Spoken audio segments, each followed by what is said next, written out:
It's 8 p.m. and here are our top stories in 90 seconds. Chaos in Afghanistan.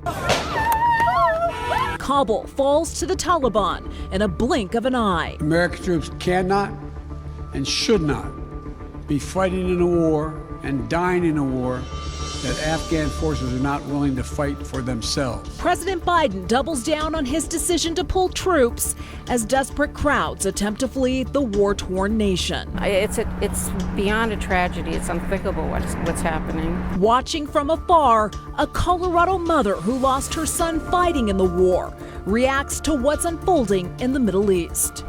We have a more contagious variant that we're dealing with now, and we are taking fewer precautions. The school mask debate rages on across Colorado. Masks are insanely disgusting. Thousands weigh in as the Tri-County Health Department considers whether students will need to cover their faces. Literally, I think we're about 40 tons of food have went out the door in just the grocery store alone. Food for all. We could open up a grocery store out here, and we did. A new store in Denver on a mission to give free groceries and hope to customers. Good Monday evening, and thank you for watching Denver7 News on Local 3. I'm Jessica Porter. Nearly 20 years after U.S. forces came storming in, Afghanistan is back to where it was, under Taliban control.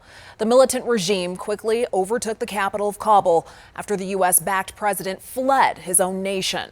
Tonight, thousands, if not millions, of Afghans are desperately trying to flee the war-torn country. Images from the airport in Kabul show people clinging to U.S. military aircraft as it takes off. The Taliban advance comes as the U.S. ends its two-decade campaign in Afghanistan. The country's own force is essentially laying down to Taliban fighters, allowing them to take control. In front of the nation today, President Biden stood by the decision to withdraw U.S. forces. After 20 years, I've learned the hard way that there was never a good time to withdraw U.S. forces. The truth is, this did unfold more quickly than we had anticipated. So what's happened? Afghanistan political leaders gave up and fled the country. The Afghan military collapsed, sometime without trying to fight.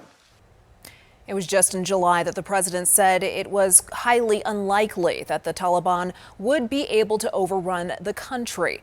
But this map from ABC News shows the Taliban capturing every major district outside Kabul in just 3 months. Colorado lawmakers from both parties are weighing in tonight